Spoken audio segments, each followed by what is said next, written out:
Social media Patel Prahladbhai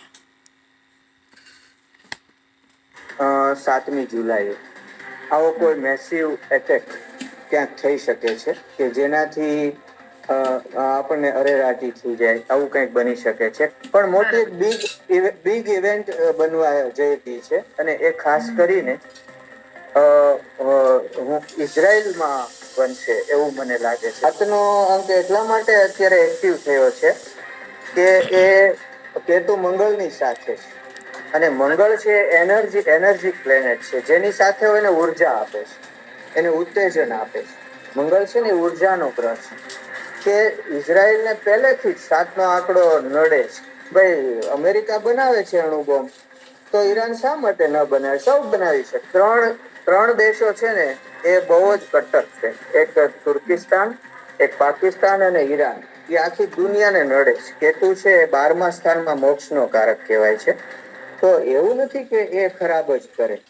તો 13 થી 28 જુલાઈનો જે ગાળો છે ને એ તો દુનિયા માટે હું જરાય સારો જોતો નથી. ઇઝરાયલ માટે તો હું એમ માનું છું કે આ 7મી તારીખ એટલે 6ઠ્ઠી તારીખની મધ્યરાત્રિ પછી મોટો ખતરો છે. ઈરાન ની અંદર અત્યારે મોહરમનો મહિનો ચાલે છે અને 6 તારીખે એમની મોહરમની 10મી રાત્રિ છે. એ આશુરા કે છે. તો એ રાત્રિ પૂરી થાય પછી ઈરાન કદાચ મોટો હુમલો કરે. ઈરાનને બહુ સમય મળી ગયો છે સીઝ ફાયર થયું એમાં. કેદારનાથની યાત્રાએ જવું છે બધાને, બદ્રીનાથ, કેદારનાથ. પણ ત્યાં મારી દ્રષ્ટિએ બહુ ભય છે, કારણ કે એક તો રુદ્રપ્રયાગ, રુદ્રનો ત્યાં વાસ છે ને એમાં વરસાદ ને એમાંય પહાડો ખસકી પડે છે. તો આપણે ભગવાનની ઘરે ભક્તિ કરી લઈએ તો સારું. આપણે ના ન પડાય કોઈને, ભક્તિ કરવી હોય તો જાય, પણ આવી યાત્રાઓમાં ન જવું જોઈએ. ટ્રેન છે એ અથડાય અને પાટા ઉપરથી ઉતરી જાય. આવું 20 તારીખ જુલાઈની આજુબાજુ આવી સંભાવનાઓ રહે છે. પણ આવી ઘટનાઓ છે એ હેડલાઇન બનશે અને 7 જુલાઈએ હું એમ જે કહું છું કે આ હોરિબલ ઇન્સિડન્ટ અથવા તો હોરિબલ એટેક, મેસિવ એટેક, એ ઘટના જે છે એ હેડલાઇન બનશે. નમસ્કાર, આપ જોઈ રહ્યા છો TV13 ગુજરાત. ક્યાંકની ને ક્યાંકથી એવા બધા ડિસ્ટર્બન્સ આપણને ડિસ્ટર્બ કરી દે એ પ્રકારના સમાચારો છે તે મતલબ પેરેલલી સામે આવતા રહ્યા છે છેલ્લા થોડા સમયમાં. ત્યારે આજે આપણે જ્યોતિષાચાર્યની દ્રષ્ટિએ એમના પોઈન્ટ ઓફ વ્યૂથી સમજવાની કોશિશ કરીશું કે જે રીતે ઓવરઓલ આખો જે માહોલ છે તેને લઈને જ્યોતિષ શાસ્ત્ર છે કે પછી આંક શાસ્ત્ર છે તેને લઈને આ બધી જ વસ્તુ કઈ રીતે કનેક્ટેડ હોય છે. અને એના માટે જે એક્સપર્ટ છે જ્યોતિષાચાર્ય જયપ્રકાશ માઢક, તે આપણી સાથે જોડાશે અને ઘણી વખત તેઓ આપણી સાથે વાત કરી ચુક્યા છે. આપનું સ્વાગત છે જયપ્રકાશભાઈ. નમસ્કાર, સ્વાગત છે આપનું પણ.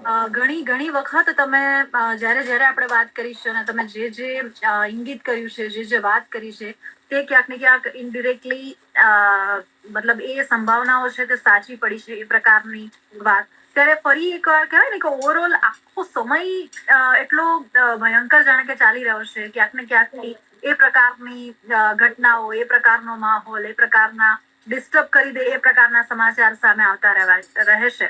ત્યારે હવે જો વાત કરવામાં, તમે કહ્યું હતું કે અંગારક યોગ અને 27 જુલાઈ સુધીનો સમય છે તે અતિશય ખરાબ. આ ખાસ કરીને અઠવાડિયાની વાત કરવામાં આવે કે આ સમયમાં શું ધ્યાન રાખવાનું છે, તો તમે શું કહેશો?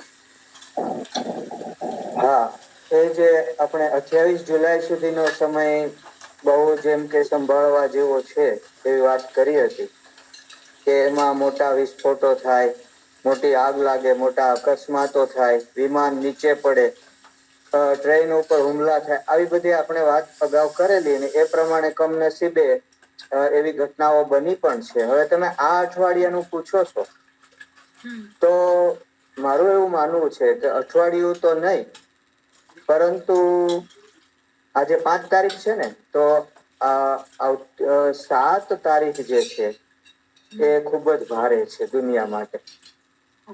એટલા માટે કે 7 કેતુનો આંક છે. આપણે અમદાવાદની વિમાન દુર્ઘટનામાં 7ના અંકનું ઇન્વોલ્વમેન્ટ જોયું હતું. ત્યાર પછી કેદારનાથમાં એક વિમાની અકસ્માત થયો, એમાં પણ 7નો અંક જોવા મળ્યો હતો. તો આ 7 તારીખ જે આવી રહી છે અને મહિનો પણ જુલાઈનો છે, એટલે 7-7 બે સાતડા ભેગા થાય છે. એટલે કેતુનું બહુ જ પ્રાબલ્ય જોવા મળશે એવું મારું માનવું છે આવતી 7 તારીખે, એટલે કે 6 તારીખની મધ્યરાત્રિ પછી. અને એની અંદર હું એમ માનું છું કે કોઈ એવો ઇન્સિડન્ટ મોટો કે જે આપણને હૃદયદ્રાવક જેને કહી શકીએ એવો કોઈ અકસ્માત કે એવી કોઈ દુર્ઘટના બની શકે છે, અથવા એવું કંઈક બને કે કોઈ મોટો મેસિવ એટેક થાય, મોટો બહુ હુમલો થાય, જેવો 7 ઓક્ટોબરે 2023 ઇઝરાયલ ઉપર હમાસે કર્યો હતો. અને એ લોકો છે એ ઇઝરાયલની અંદર બુલડોઝર દ્વારા એમની ફેન્સિંગ તોડીને અંદર ઘૂસી ગયા અને કાળો કેર વર્તાયો અને ત્યાંના નાગરિકોને ઉપાડીને સુરંગોમાં લઈ ગયા. એ 7 તારીખ હતી. હું એમ માનું છું કે આવતી 7 તારીખ એટલે કે 7મી જુલાઈએ આવો કોઈ મેસિવ એટેક ક્યાંક થઈ શકે છે કે જેનાથી આપણને અરેરાટી થઈ જાય, આવું કંઈક બની શકે છે. ખાસ કરીને અત્યારે જ્યારે યુદ્ધની પરિસ્થિતિ દુનિયામાં ચાલી રહી છે અને યુક્રેન અને રશિયા વચ્ચેનું યુદ્ધ છે એ વિકટ બની રહ્યું છે. આજે જ 800 ડ્રોન વડે પુટિને હુમલો કર્યો છે યુક્રેન ઉપર. એ જલ્દી યુક્રેનને જીતી લેવા માટે તલપાપડ બન્યા છે. સામે અમેરિકા છે એ હવે મદદ કરવા માંગતું નથી યુક્રેનની. તો આવી જે યુદ્ધની પરિસ્થિતિઓ છે એમાં અથવા કંઈક નવું પણ મોટી એક બિગ ઇવેન્ટ બનવા જઈ રહી છે અને એ ખાસ કરીને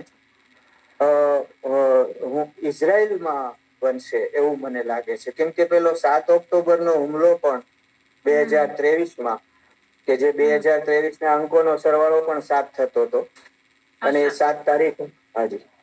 તો એટલે એ ઇઝરાયલ ઉપર તમે જે રીતે સાતમા અંકની વાત કરી અને કેતુનો અંક એવું તમે કહ્યું, તો એ પર્ટિક્યુલર આ જે સમય છે એમાં વધારે સક્રિય થશે એનું કારણ શું?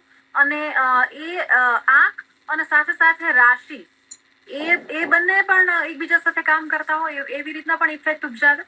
હા, આ 7નો અંક એટલા માટે અત્યારે એક્ટિવ થયો છે કે એ કેતુ મંગળની સાથે છે અને મંગળ છે એનર્જી પ્લેનેટ છે, જેની સાથે એને ઉર્જા આપે છે, એને ઉત્તેજન આપે છે. મંગળ છે ને ઉર્જાનો ગ્રહ છે. એટલે દાખલા તરીકે ગુરુ સાથે હોય તો ગુરુના ધર્મ કાર્યોને ઉત્તેજન આપે, બુધ સાથે હોય તો બુધનું જે લેખન વગેરે કાર્ય છે એને ઉત્તેજન આપે, શુક્ર સાથે હોય તો કામ વાસના ભોગ વિલાસને ઉત્તેજન આપે, મંગળ શુક્ર ભેગા થાય તો. અને એ શનિ સાથે હોય તો શનિ એ હવા છે અને મંગળ છે આગ છે, તો એ મોટા જેમ હવા આગને ભડકાવે એવી રીતે આગ ભડકાવે છે અને મોટા એક્સિડન્ટો કરે છે. તો આ મંગળ કેતુ સાથે હોવાથી કેતુનો જે ધર્મ છે, સ્વભાવ છે, કેતુ રૌદ્ર ગ્રહ છે, રૌદ્રાત્મકમ ગ્રહમ આવું કેતુનો સ્વભાવ છે. તો એનો જે રૌદ્ર સ્વભાવ છે એને ઉત્તેજન આપે છે. એટલે અત્યારે આ 7નો આંકડો ખૂબ એક્ટિવ જોવા મળે છે. અને રુદ્રપ્રયાગ છે, હિમાલય છે, એ રુદ્રનો વાસ છે. આપણે જાણીએ છીએ કે રુદ્રની ભૂમિ છે. તો ત્યાં પણ અત્યારે લેન્ડ સ્લાઇડિંગ જોવા મળે છે, પૂર પ્રકોપો થયા છે હિમાચલમાં, હિમાલયની નદીઓમાં. તો ત્યાં પણ આ કેતુએ રૌદ્ર સ્વરૂપ ધારણ કર્યું છે અને આગળ ઉપર 28 જુલાઈ સુધી આવા બનાવો બની શકે છે. ઇઝરાયલમાં ખાસ એટલા માટે એની અસર છે કે ઇઝરાયલને પહેલેથી જ 7નો આંકડો નડે છે. હવે હા, એ બહુ એનો ઇતિહાસ આપણે જોઈએ ને તો આપણે ને ઇઝરાયલમાં બહુ સામ્યતા છે. આપણે જેમ ઘણી બધી લડાઈઓ પાકિસ્તાન સાથે લડવી પડી, એમ ઇઝરાયલને પણ ઘણી બધી લડાઈઓ આજુબાજુના પાડોશીનું સુખ બેમાંથી એકેયને નથી અને વારંવાર લડાઈઓ લડવી પડે છે. આપણે લડાઈ કરી 47માં, 65માં, 71માં, 99માં અને હમણાં 2025માં લડાઈ થઈ. એમાં ઇઝરાયલને પણ 1948માં સ્વતંત્રતા મળી, આપણને 47માં મળી ને એને 1948માં સ્વતંત્રતા મળી.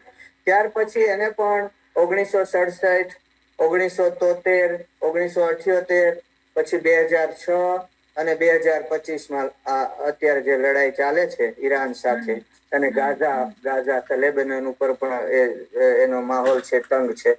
તો એવી રીતે એને પણ લડાઈઓ લડવી પડે છે. ઇઝરાયલને પણ ડર છે કે ઈરાન અણુબોમ્બ બનાવશે તો અમારા ઉપર નાખશે. આપણને પણ એ જ ડર છે કે પાકિસ્તાન જો અણુબોમ્બ બનાવે તો આપણા ઉપર જ નાખે. એવું નથી. ઘણા લોકો એમ કે છે કે ભાઈ અમેરિકા બનાવે છે અણુબોમ્બ તો ઈરાન શા માટે ન બનાવે? સૌ બનાવી શકે, પણ એમાં તકલીફ એ છે એ બનાવે ને તો ઇઝરાયલને ડર છે કે અમારી ઉપર જ નાખશે. કારણ કે અત્યારે ત્રણ દેશો છે ને એ બહુ જ કટ્ટર છે. એક તુર્કિસ્તાન, એક પાકિસ્તાન અને ઈરાન. એ આખી દુનિયાને નડે છે. એ લોકોના હાથમાં કોઈ આવા શસ્ત્રો હોય ને તો એ સલામત ન રહે દુનિયા. ઇઝરાયલની વાત સાચી છે. તો આપણી એની પરિસ્થિતિ બહુ સમાન છે. હું એ વાત કરતો હતો કે ઇઝરાયલનો જે ઇતિહાસ છે એ ઇતિહાસની અંદર 7ના આંકડાનું બહુ મહત્વ ઇન્વોલ્વમેન્ટ જોવા મળે છે. 7+7 એટલે 14. 7 4 વખત કરો તો 7 ચોકો 28. 7 7 વખત કરો તો 7 7 49 અને 70+7 તો 490. અત્યાર સુધીના જે અંકશાસ્ત્રના અભ્યાસુઓ છે એને ઇઝરાયલ ઉપર બહુ અભ્યાસ કર્યો છે. અને એમાં હાજી અને એમાં એને 7ના આંકડાનું બહુ જ ખાસ ઇન્વોલ્વમેન્ટ જોવા મળ્યું છે. હવે દાખલા તરીકે હાજી હું કહું કે બેબીલોનમાં યહૂદીઓ છે એ 70 વર્ષ પરતંત્ર રહ્યા. આપણે જેમ 1000 વર્ષ રહ્યા પરતંત્ર. પેલા મુસ્લિમો આવ્યા, બિન કાસિમ આવ્યો, મોગલો આવ્યા, આવું બધું. એ અંગ્રેજો આવ્યા, ફ્રાન્સિસો આવ્યા, બધા આવ્યા આપણે ત્યાં. એમાં આ યહૂદીઓ છે 70 વર્ષ પરતંત્ર રહ્યા બેબીલોનમાં અને જેરુસલમનો નાશ થયો. પછી યહૂદીઓને ત્યાં સ્થાપિત થવા માટે 490 વર્ષ લાગશે. એટલે કે 70 × 70 49 490 વર્ષ લાગશે એવું ડેનિયલ નામના એક અંકશાસ્ત્રીએ ભવિષ્યવેત્તાએ ભાખેલું. અને એ સાચું પડ્યું. કારણ કે કનાન પ્રદેશમાં પ્રવેશતા યહૂદીઓને ખરેખર 490 વર્ષ લાગ્યા. ત્યાર પછી એવું બન્યું કે આ હિબ્રુ જાતિના જન્મ પછી એમને 490 વર્ષ લાગ્યા. પછી જોશુઆએ કનાન પ્રદેશ ઉપર વિજય મેળવ્યો અને સોલ નામનો પ્રથમ રાજા યહૂદીઓનો થયો અને એને યહૂદી રાજ્યની સ્થાપના કરી. સોલ છે અને તમે યહૂદીઓના પ્રથમ રાજા કહી શકો. આ પછી 490 વર્ષ પછી નેબુદુનજાર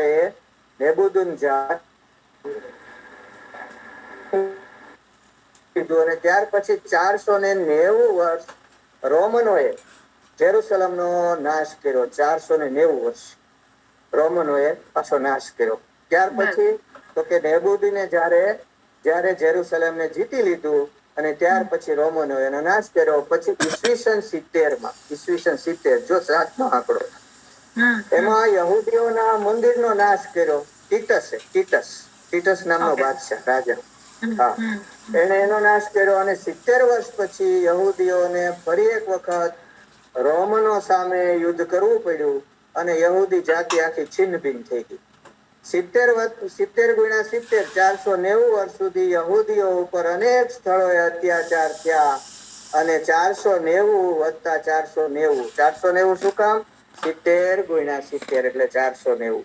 490 + 490 એટલે 980 વર્ષ પસાર થયા. પછી મુસ્લિમ સત્તા નબળી પડી અને યહૂદીઓનું ધીમે ધીમે પ્રભુત્વ વધ્યું અને આમ બન્યા પછી 490 વર્ષે એટલે કે 1492માં કે જેનો સરવાળો 7 થાય છે. 1 + 4 + 9 + 2 એટલે 4 ને 5 ને 9 14 ને 2 16 6 ને 1 7. ત્યારે અમેરિકાની શોધ થઈ અને 1492 વર્ષ પછીના 490 વર્ષનો જે કાળચક્રનો ગાળો હોય એમાં ઇઝરાયલ છે યહૂદી રાજ્ય સ્થાપી શકશે એવી કીરો નામનો અંકશાસ્ત્રી કે જ્યોતિષી હતો, એને આગાહી કરી. અને ખરેખર એ જે કાળચક્રનો સમય હતો એમાં 14/5/1948 ના રોજ 14 તારીખે એ ઇઝરાયલને સ્વતંત્રતા મળી. એટલે જયપ્રકાશભાઈ એવું કહી શકાય, કારણ કે અત્યારે 7મી તારીખ 7મો મહિનો સાથે સાથે 2025 એટલે 5 ને 2 પણ 7 થાય. એટલે ઇન શોર્ટ આ આંકડો ઇઝરાયલ માટે ભયંકર છે, ઇઝરાયલ માટે આપણે સમજીએ. પરંતુ જો ગુજરાતની કે આપણા ભારતની જો વાત કરવામાં આવે, અને એવું બની શકે કે કેતુ કોઈના માટે શુભ પણ હોઈ શકે કે એને ફેવર પણ કરી શકે, એવું ખરું? એવું હા, એવું બની શકે. કેતુ છે ને આ મોક્ષનો કારક ગ્રહ છે અને ઊંડું તત્વ ચિંતન આપે છે. જો કોઈની કુંડળીની અંદર વૃશ્ચિક રાશિમાં હોય, ગુરુ સાથે હોય તો અમૃત યોગ બનાવે છે. અને કેતુ છે 12મા સ્થાનમાં મોક્ષનો કારક કહેવાય છે. તો એવું નથી કે એ ખરાબ જ કરે, પણ એ કયા સ્થાનમાં છે અને કયા ગ્રહ સાથે સંબંધમાં છે એ ખાસ જોવું પડે. તે કેતુ જેનો પાવરફુલ હોય છે એ બહુ જ ઊંડા તત્વચિંતકો અને વૈજ્ઞાનિકો પણ હોય છે. તો ભારતની અંદર એ શુભ કરે કે નહીં, એ માટે આપણે ભારતની કુંડળી જોવી પડે. તો ભારતની જે કુંડળી છે એમાં વૃષભ લગ્ન છે. 1947 ની અંદર ભારત સ્વતંત્ર થયું એટલે એની કુંડળી આપણે 15મી ઓગસ્ટની કાઢીએ રાતના 12 વાગ્યાની. તો એ વૃષભ લગ્નની કુંડળી છે અને એની અંદર 2, 3, 4 અને 5 એટલે ચોથા સ્થાનમાં અત્યારે મંગળ અને કેતુ ચાલે છે. ચોથું સ્થાન જે છે ત્યાં મંગળ અને કેતુ એ બહુ પ્રશંસનીય ગણાતું નથી, એ પણ બરાબર નથી. આ જે નેતન્યાહુ છે એ નેતન્યાહુને 10મા સ્થાનમાં અત્યારે મંગળ કેતુ ચાલે છે, એટલે એની સત્તા કદાચ જાય એવું મને લાગે છે નેતન્યાહુ. અને 13 જુલાઈ થી શનિ વક્રી થશે અને સીધો મંગળ અને કેતુ ઉપરથી દ્રષ્ટિ કરશે. વક્રી શનિ રૂંડ મૂંડ થી ખરડાવે તો 13 થી 28 જુલાઈ નો જે ગાળો છે ને એ તો દુનિયા માટે હું જરાય સારો જોતો નથી. એક તો શનિની દ્રષ્ટિ મંગળ કેતુ સામે, મંગળ અને કેતુ સિંહ રાશિમાં અને શનિ વક્રી. તો આ જે ગ્રહ યોગો છે એ મને એમ લાગે છે કે દુનિયામાં લડાઈ વધુ ભડકાવશે. ઇઝરાયલ માટે તો હું એમ માનું છું કે આ 7મી તારીખ એટલે 6ઠી તારીખની મધ્યરાત્રિ પછી મોટો ખતરો છે અને એના ઉપર કોઈ મેસિવ એટેક થાય એવું મને લાગે છે. જો ઘણી વખત હું ભવિષ્યવાણી કરું છું, એ સાચી પડતી હોય છે. મને એમ છે કે આ વખતે પણ એ બનશે. કદાચ ન પણ બને, એવું નથી કે ભાઈ મારામાં કઈ ભૂલ પણ થાય. એવું પણ બને કે ક્યાંક બીજે થાય. પણ કેતુ એનો ભાગ અવશ્ય ભજવવાનો છે, કેમ કે તારીખ પણ 7 અને મહિનો પણ 7, ડબલ 7. તો આ બે સાતડા જે ભેગા થાય અને આપે કહ્યું 25નું વર્ષ, 5 ને 2 7. તો એને કારણે અને આમ જુઓ તો 2025 ના અંકોનો સરવાળો 9 એટલે કે મંગળનો આંક છે. તો ઇઝરાયલે 6 તારીખની મધ્યરાત્રિ પછી ખાસ ચેતવું જોશે. ઈરાન ની અંદર અત્યારે મોહરમનો મહિનો ચાલે છે અને 6 તારીખે એમની મોહરમની 10મી રાત્રિ છે. એ આશુરા કે છે. તો એ રાત્રિ પૂરી થાય પછી ઈરાન કદાચ મોટો હુમલો કરે. ઈરાનને બહુ સમય મળી ગયો છે સીઝ ફાયર થયું એમાં, અને પૂરતો શસ્ત્ર સરંજામ બહારથી આવી ગયો છે, ચીન, રશિયા આ બધા તરફથી. અને આ સરંજામમાં મિસાઇલો છે, મોટા મોટા મિસાઇલો છે. અને આ મિસાઇલો મને એમ છે કે જો ઇઝરાયલ સાવધાન નહીં રહે તો એના ઉપર એક સાથે અનેક મિસાઇલો છોડવામાં આવશે અને પેલો 7 ઓક્ટોબર જેવો જ હુમલો ઈરાન વસ્તુ માટે દેશ અને દુનિયાએ તૈયાર રહેવું પડશે. એ પ્રકારના અત્યારે તમારા ગણતરી મુજબ, ગણિત મુજબ જે સંકેત છે એ મળી રહ્યા છે. 13 જુલાઈ વરસાદની પછી દ્રષ્ટિએ, કારણ કે 13 જુલાઈ પછી વધારે જે રીતે આ બાજુ મતલબ જે આગાહી કરવામાં આવી છે તેમાં પણ વરસાદનું જોર પણ વધશે, અમુક બીજી પ્રવૃત્તિઓ વધશે, એ પ્રકારની પણ આગાહીઓ ઘણી બધી 13ની આસપાસ. એમાં પણ આ તમે જે 7ના આંકડાનું આખું જે ગણિત સમજાવ્યું એ ગુજરાત, કારણ કે ગુજરાતે ઘણા વર્ષો પછી એક બહુ જ દુર્ભાગ્યપૂર્ણ આપણે એક ઘટના, જે પ્લેન ક્રેશ દુર્ઘટના થઈ, એ જોયું. ગુજરાત માટે આગામી સમય તારીખ અને ગ્રહોની દ્રષ્ટિએ જો વાત કરવામાં આવે, અને એમાં લોકોએ કે ખાસ કરીને આપણે સામાન્ય લોકોએ શું ધ્યાનમાં રાખવા જેવું એને વિશે જી કહો. જી, આપે કહ્યું એમ વરસાદનો પ્રકોપ ઘણો વધ્યો છે. ગ્રહોની રીતે એ બરાબર છે, પણ હવે છે ને બંસીબેન, ગરમી બહુ વધતી જાય છે, ગ્લોબલ વોર્મિંગ. એટલે વરસાદ તો આવા જ થવાનો, અને જ્યાં પડે ત્યાં ભારે વરસાદ અને પૂર પ્રકોપ એ આવું જ થવાનું છે. એટલે વરસાદ તો બનવાના છે ને. એમાં વરસાદમાં આપણે, તમે કીધું શું સાવચેતી રાખવી, તો વરસાદનું ધ્યાન રાખવું પડશે. પૂર પ્રકોપો, ક્યાંય ગાડીમાં વેકળામાં પાણી હોય તો એમાં ગાડી નહીં નાખવાની. બીજું, મુસાફરીમાં ધ્યાન રાખવાનું છે. હવે અત્યારે લેન્ડસ્લાઇડ એટલા બધા થાય છે કે કેદારનાથ ની યાત્રાએ જવું છે બધાને, બદ્રીનાથ, કેદારનાથ. પણ ત્યાં મારી દ્રષ્ટિએ બહુ ભય છે, કારણ કે એક તો રુદ્રપ્રયાગ, રુદ્રનો ત્યાં વાસ છે ને, એમાં વરસાદ, ને એમાં પહાડો ખસકી પડે છે. તો આપણે ભગવાનની ઘરે ભક્તિ કરી લઈએ તો સારું. આપણે ના ન પડાય કોઈને ભક્તિ કરવી હોય તો જાય, પણ આવી યાત્રાઓમાં ન જવું જોઈએ. અને હમણાં તમે જોવો છો ને, આ બોઈંગ વિમાનોના ડખા, બોઈંગ વિમાનો જ્યાં હોય ત્યાં ફોલ્ટમાં આવે છે, અને જ્યાં હોય ત્યાં ઉતરાણ કરવા પડે છે, અને એમાં મરમ્મત કરવી પડે છે, ને એવા કેટલી ફ્લાઇટો પાછી ફરે છે, નીચે ઉતરી જાય છે. તો આવું ઇમરજન્સી લેન્ડિંગ કરવું પડે છે. વિમાનની ખડકી નીકળી જાય છે, પેલી બારી નીકળી જાય છે. તો આવી વિમાનોની મુસાફરી અત્યારે જોખમી છે. અને ઇલેક્ટ્રિસિટીનું કામ જે છે ને, આ જાતે ન કરવું જોઈએ અત્યારે. એ જાતે આમ રિપેરિંગ કરવા ને એવું કરવા જઈએ ને, તો આ કેતુ ને મંગળ છે ને, શોક કરે. એટલે હા, એ આપણે એના નિષ્ણાતોને બોલાવવા જોઈએ. એટલે આવું આપણે ધ્યાન રાખવું જોઈએ. આ જે લાગુ પડે, ખાલી ગુજરાતને નહીં, દેશ અને દુનિયા બંનેને લાગુ પડે છે આ વસ્તુ. અને બીજું એક સાથે સાથે કહી દઉં કે 28 જુલાઈએ આ અંગારક યોગ પૂરો થાય છે. એ પેલા 28 જુલાઈ, 8 દિવસ અગાઉ, લગભગ 20 તારીખ આજુબાજુ, એટલે કે 20 જુલાઈ, 20 જુલાઈ બરાબર છે. કેમ કે મંગળ રાશિ બદલે ને એક્ઝેક્ટ શનિની સામે આવશે, એ પેલા 8 દિવસ અગાઉ ફળ આપે. તો 20 જુલાઈ આજુબાજુ ક્યાંક ધરતી ધણ ડોલશે. હવે ભૂકંપ, હા, એવું થશે. અને બીજું, રેલગાડીના અકસ્માત થવાની પણ સંભાવના છે. હા, અને પ્લેન છે ને, આ પ્લેન અથડાઈ જાય એવું પણ બને.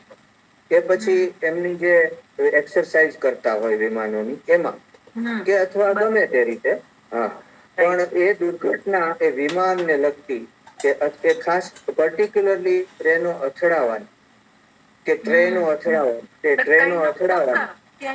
ટક્કર, હા, કોલિઝન કે એવું કંઈક કે છે એને, અથવા ટ્રેન છે એ અથડાય અને પાટા ઉપરથી ઉતરી જાય. આવું 20 તારીખ જુલાઈની આજુબાજુ આવી સંભાવનાઓ રહે છે. એનું સ્થળ નિર્દેશ કરવો મારા માટે બહુ કઠિન છે. હા, પણ આવી ઘટનાઓ છે એ હેડલાઈન બનશે. અને 7 જુલાઈએ હું એમ જે કહું છું કે આ હોરિબલ ઇન્સિડન્ટ, અથવા તો હોરિબલ એટેક, મેસિવ એટેક, એ ઘટના જે છે એ હેડલાઈન બનશે. એવું આપણે જોવું પડશે. અને આ દુનિયા છે એ અણુયુદ્ધ તરફ આગળ વધી રહી છે, અણુયુદ્ધ તરફ જઈ રહી છે. આખા ઓલામાં જે રીતે, કારણ કે ભારતની વાત કરવામાં આવે કે આપણે લોકોની વાત કરવામાં આવે, એટલે સૌથી મોટો ખતરો તમે જે રીતે કીધું કે કાઇન્ડ ઓફ ઇઝરાયલ અને ભારત છે પેરેલલ, બંનેના જે ગ્રહોની વાત કરવામાં આવે, કે જે આખી ઘટનાક્રમ છે એ સમાન ચાલી રહ્યા છે. તો એ રીતે ભારત માટે પણ આમ જોઈએ તો આ દિવસો ખતરારૂપ તો ખરા, કારણ કે હજુ બી સંપૂર્ણપણે સ્થિતિ થાળે પડી ગઈ છે, એટલા ઓલા નિષ્ફિકર આપણે ના થઈ શકીએ. જરૂર, જેમ ઇઝરાયલ ડરે છે કે ઈરાનને સમય આપવામાં આવશે,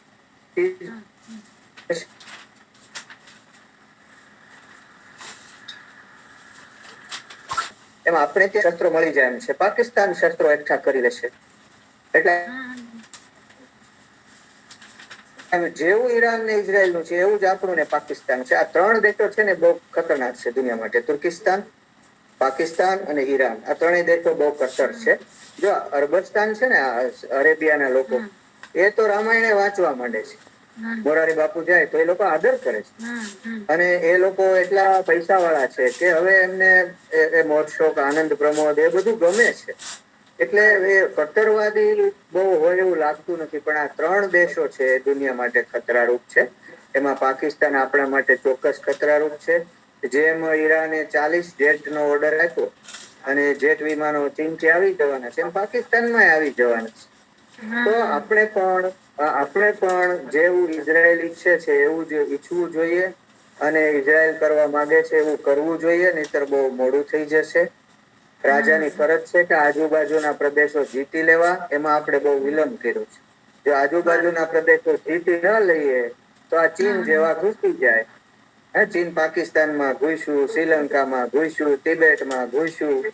તો આપણે ફરજ હતી કે આપણે આ બધું જીતી લેવું જોઈએ. એના બદલે આપણે ખાલી વેપાર ધંધામાં અને આર્થિક પ્રગતિમાં રહ્યા. તો આની પહેલાનું જે શાસન હતું એમાં આપણે કઈ એવું કર્યું નહીં. ઓલા લોકો અણુબોમ્બ બનાવતા રહ્યા અને આપણે જોતા રહ્યા. બિલકુલ હા, બિલકુલ. આપણે જોતા હા, રહ્યા ને અણુબોમ્બ એ બનાવ. સમજવાની કોશિશ કરવી છે કે જે તમે વાત કરી કે આ બધા યોગ બને છે, અંક ને હિસાબે મતલબ આવી પરિસ્થિતિનું નિર્માણ થઈ શકે અને આપણે શું ધ્યાન રાખવું જોઈએ. એવું હોય, આના પણ ઉપાયો હોય, જેમ મતલબ ઇન્ડિવિજ્યુઅલ જયારે વ્યક્તિની કુંડળી કે એના ગ્રહોની વાત હોય તો એના કોઈ ઉપાય હોય, એવી રીતે દેશ દુનિયા માટે કોઈ એવા ઉપાય હોઈ શકે ખરા? હા, એવા ઉપાયો હોઈ શકે. દુનિયાની શાંતિ માટે એ મહાપુરુષો છે એ યજ્ઞ યાગાદી કરી શકે. એમાં ખાસ કરીને સાઉથ ઇન્ડિયામાં યજ્ઞ યાગાદી કર્મકાંડના જાણકાર વધારે છે. તો એમની સલાહ લે. હા, સાઉથ ઇન્ડિયામાં વધારે છે. ત્યાં વેદના જાણકારો વધારે છે. તો એમને બોલાવી એમની સલાહ લઈ અને વિશ્વ શાંતિ માટેનો કોઈ યજ્ઞ કરી શકાય. પણ એ મને બહુ અઘરું લાગે છે. પણ આપણે આપણા ઘરે શું કરી શકીએ કે કેતુ અને મંગળ જેવા, શનિ જેવા રૌદ્ર ગ્રહો હોય તો આપણે રુદ્રાષ્ટાધ્યાયી નો 5મો જે અધ્યાય છે એ વાંચી શકીએ. અને હા, એ મોબાઈલમાં આવે. આપણે ટાઈપ કરીએ ને કે રુદ્રાષ્ટાધ્યાયી ચેપ્ટર નંબર 5 એટલે આવે. એ આપણે મૂકી દેવાનું. આપણા ઘરની અંદર એ સંભળાય જોરથી. તો પાડોશીઓના ઘરમાંથી પણ અનિષ્ટ તત્વો દૂર થઈ જાય છે. આપણે અનિષ્ટોથી દૂર રહી શકીએ છીએ. કેતુમાં ખાસ કરીને રુદ્રાષ્ટાધ્યાયી, જેને રુદ્રી કહેવામાં આવે છે. ટૂંકમાં એને રુદ્રી, એનો 5મો અધ્યાય. એનો 5મો અધ્યાય બહુ સારો છે. આવા અનિષ્ટોને દૂર કરે છે. રુદ્રના 5 સ્વરૂપો છે: પૃથ્વી, જળ, વાયુ, અગ્નિ, આકાશ. એ બધા અત્યારે ક્રોધમાં છે. જો વાયુ છે તો વાવાઝોડા દુનિયામાં વધી ગયા છે. જળ તો પૂર પ્રકોપો વધી ગયા છે. આગની ઘટનાઓ બને છે. પૃથ્વી વારંવાર ડોલે છે. અને આકાશમાંથી ભવિષ્યમાં ઉલ્કાપાત થવાની સંભાવના છે. તો આવું જે આ રુદ્રના 5 સ્વરૂપો છે, આપણે એની શાંતિ કરવી હોય, રુદ્ર શાંતિ, તો સ્વાભાવિક છે કે રુદ્રીનો પાઠ કરવો જોઈએ. એમાં 5મા અધ્યાયનું ખાસ મહત્વ છે. તો એ આપણે મોબાઈલમાં ચાલુ કરીએ. આપણને વાંચતા ન આવડતું હોય, સ્વાભાવિક છે, બધાને સંસ્કૃત ના આવડે. તો એ 5મો અધ્યાય ચાલુ કરી શાંતિથી શંકર ભગવાનની મૂર્તિ સામે, ફોટા સામે બેસી જઈએ અથવા શિવલિંગ સમક્ષ. અને એમાંય જો સાથોસાથ જળ ચડાવવાનું ચાલુ રાખીએ તો એકદમ રુદ્રદેવ શાંત થઈ જાય છે. એકદમ શાંત થઈ જાય છે. તો હા, એ રુદ્ર શાંતિ આ રીતે આપણે કરી શકીએ છીએ. રુદ્ર ઉપાસના બહુ સારી છે આના માટે. બિલકુલ. એટલે આ 28 જુલાઈ સુધી ખાસ કરીને અતિશય સંભાળવું પડે. અને એમાં પણ જ્યાં નજીકમાં 7 તારીખ આવી રહી છે કે જે કેતુનો અંક આપણે વાત કરી, એ દુનિયા માટે અતિ ભારી કહી શકાય. આપનો ખૂબ ખૂબ આભાર કે